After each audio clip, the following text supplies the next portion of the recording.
The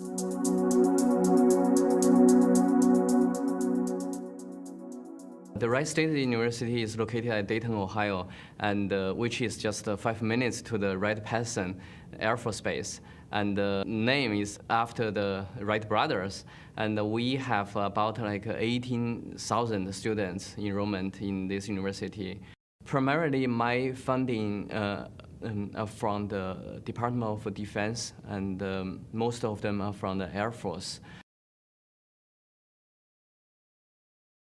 We are working with the Air Force Base and trying to design the small size micro-air vehicle. The size is actually the Dragonfly size.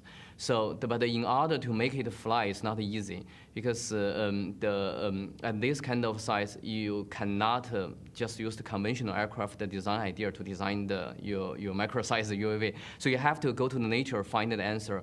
For instance, we targeted the Dragonfly recently and trying to build the Dragonfly-inspired micro-air vehicle.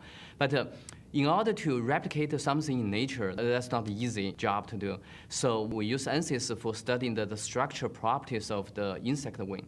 So then what we do is we take the live dragonfly and let it lie down on the table and apply the force on the wing. Then we use the information there so that we use the ANSYS to select the materials and the structures and to exactly mimic that kind of bending. So that's what we use the ANSYS. Yeah, it gives us lots of options on selecting the existing materials and for building up the artificial wing so that it can replicate the real wing in nature.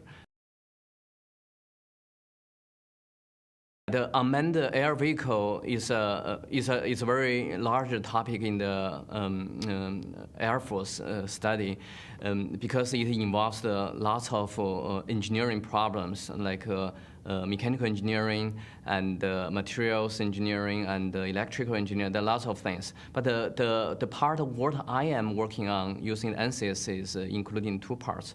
The first part is the fluid dynamics. The second part is the structural mechanics. And in terms of fluid dynamics, we are using the ANSYS to study the engine, who is the energy source for the unmanned air vehicle. And also for the structural mechanics part, we use the ANSYS to do the structural analysis.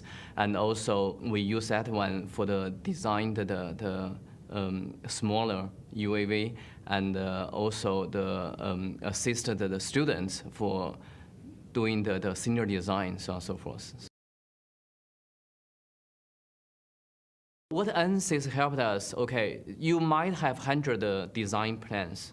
So then, but if you do it in laboratory one by one, if you can do it in 1 day a plan, you need 100 days. Okay, but ANSYS, if we use ANSYS for doing the design, then you can open like 20 computers to do the design for you. Then in 5 days, you can finish the whole design to check all kinds of combinations and see what's going on. So ANSYS definitely helped us reduce the design cycle and speed up the design, and also provide the lots of options for the engineers to polish their design.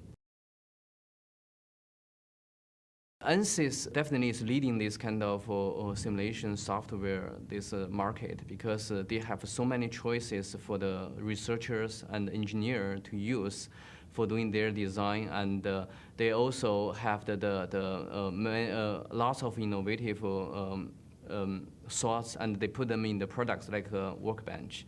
That one integrate the multi-physics softwares and the design softwares and optimization tools together, and so that make the people can just use the one product and do lots of things they want.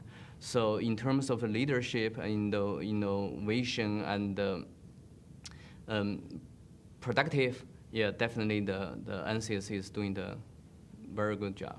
ANSYS is a versatile software, can be used in lots of engineering aspects, including the mechanical engineering, materials engineering, biomedical engineering, and electrical engineering, and more.